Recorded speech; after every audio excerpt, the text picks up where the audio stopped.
My name is Paidi Kelly. I'm a researcher in Teagasc Moor Park, and this board is about the detail of the Gurteen share farming arrangement. So first of all, it's important to note that with share farming we have two separate businesses operating on one farm. So each business has a separate bank account. That's John Sexton, the share farmer, and Teagasc Estates, the farm owner, and income and expenses are split at farm level into either account as they happen. The term of the arrangement was originally set up, the contract was signed for 7 years. John has to stay for a minimum of 3 years as a clause as part of the contract, and after this there's the potential for either party to give 6 months notice if they're interested in exiting the arrangement. The key part of all share farming arrangements is a signed legal share farming contract, which takes a significant amount of time to put together, but is key in terms of having the clarity between both parties in terms of what expectations are for the arrangement. And again, what's crucially important is that there's communication between the two parties to build up an effective working relationship, and that's about maybe meeting weekly and discussing things like grass growth, milk yield, and then monthly communications to go through all the finances and any other key issues on the farm. In terms of what's a fair split in the share farming arrangement, in this arrangement John Sexton receives 60% of the income and pays for 60% of some of the key expenses, and Teagasc Estates is 40%.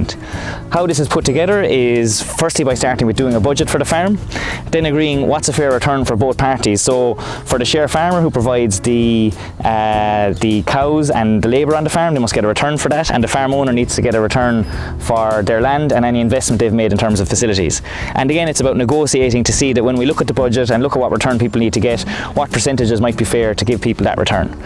In terms of what's split and what's not, we can see here that milk sales, meal and silage, maintenance, fertiliser, contracting and parlour expenses are all split 60-40.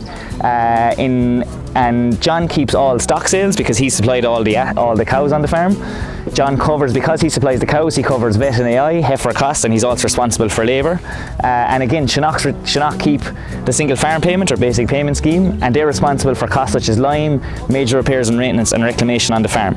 And again, why this is because John gets the return for the assets that he provides to the farm, which is livestock, so he covers the costs associated with his assets, and the Teagasc Estates cover the costs associated with their assets, which is the land and the buildings. In terms of what might happen after this arrangement, firstly it's important to highlight that John Sexton spent 6 years working on different farms in 3 different countries before starting his own farming business. So experience is key before you start share farming yourself. John will continue to farm here, increase his net worth, pay down his debt, and when he intends to move on to a bigger farm in the future.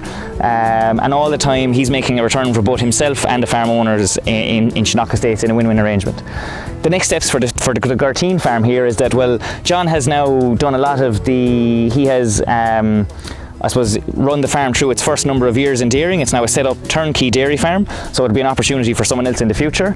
And as part of the share farming contract, John must make sure that the farm is set up for the next person in terms of having an adequate amount of grass on the farm and making sure that there's enough silage for the person for the following winter.